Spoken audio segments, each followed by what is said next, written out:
আসসালামু আলাইকুম। চলে আসলাম তাল গাছের নিচে। দেখতে পাচ্ছেন তাল কিন্তু থোকায় থোকায় ঝুলে আছে। তো আজকে তাল খাবো। তালের শাঁস, তালকুর নামে পরিচিত, সেটা কিন্তু কাটা হচ্ছে। তো আমার এই ভাতিজা এই গাছে ওঠার জন্য প্রস্তুতি নিচ্ছে। এই যে প্রস্তুতি মানে একদম দড়ি টড়ি নিয়ে রেডি। এদিকে বাঁশও লাগানো হয়ে গেছে। এদিকে দেখতে পাচ্ছেন এই যে চলে গেছে উপরে আগা পর্যন্ত।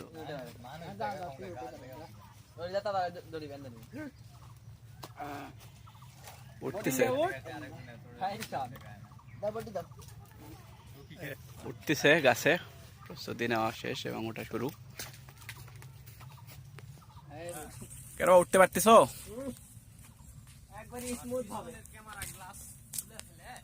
স্মুথ ভাবে উঠতেছো না?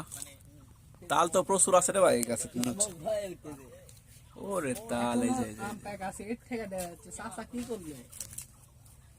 কেন তাল শক্ত হয়ে গেছে নাকি?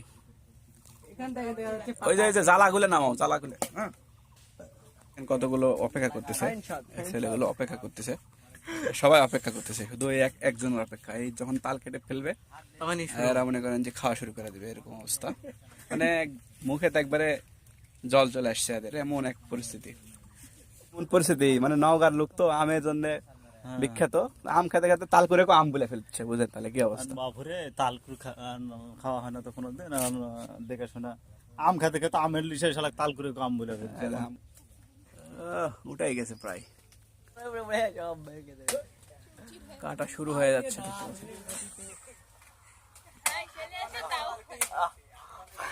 ফোসান দাও, ফোসান দাও, ফোস মারো, ফোস মারো, ওইভাবে হয়।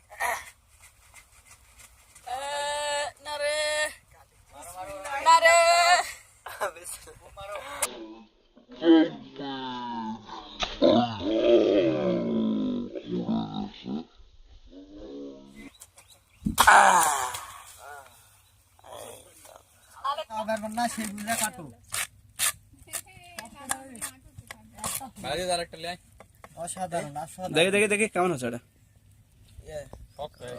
অসাধারণ তো। খাও দেখি দেখি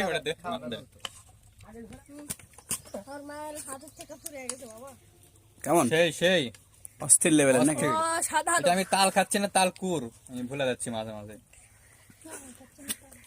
সব শেষ করে নামতেছে ভাতিজা। দেখেন কি কষ্ট তাল কাটতে। ভাতিজার গাটা শুধু দেখেন, আল্লাহ একদম ভিজা গেছে তো। কেমন কষ্ট, কেমন হলো? সমস্যা নাই, তালকুর খাওয়ার পর এটাই মজা না?